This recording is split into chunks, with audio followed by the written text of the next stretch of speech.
ஹிந்தில இன்னைக்கு நம்ம சிம்பிள் கண்டினியூ டென்ஸ்ல தும் ஆப் இந்த ரெண்டு வார்த்தைகளையும் யூஸ் பண்ணி எப்படி क्वेश्चन கேக்குறது அப்படின்னா இன்னைக்கு நம்ம பார்க்க போறோம். வீடியோக்குள்ள போயிடலாமா? நம்ம ஆல்ரெடி பார்த்துட்டோம். தும் அப்படின்னா நீ, ஆப் அப்படின்னா நீங்கள். ஃபர்ஸ்ட் தும் யூஸ் பண்ணி எப்படி क्वेश्चन கேக்குறது அப்படின்னா நீ எங்கு சென்று கொண்டிருக்கிறாய் அப்படிங்கறத தும் கஹா ஜா ரஹே ஹோ, தும் கஹா ஜா ரஹே ஹோ. நெக்ஸ்ட் நீ என்ன செய்து கொண்டிருக்கிறாய் அப்படிங்கறத தும் क्या कर रहे हो, तुम क्या कर रहे हो. நீ என்ன செய்து கொண்டிருக்கிறாய். இதையே आप யூஸ் பண்ணி क्वेश्चन கேக்குறப்ப आप कहाँ जा रहे हैं, आप कहाँ जा रहे हैं மீன்ஸ் நீங்கள் எங்க சென்று கொண்டிருக்கிறீர்கள்.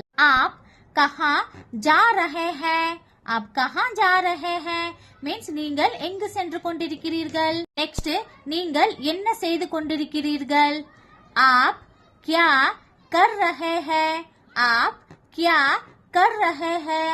இந்த ரெண்டு சென்டென்சஸ்க்கும் உள்ள டிஃபரன்சஸ் பாத்தீங்க அப்படின்னா தும் அப்படின்னு சொல்லி வார்த்தையை யூஸ் பண்ணி क्वेश्चन கேக்குறப்ப ரஹே ஹோ அப்படின்னு சொல்லி கேட்போம்.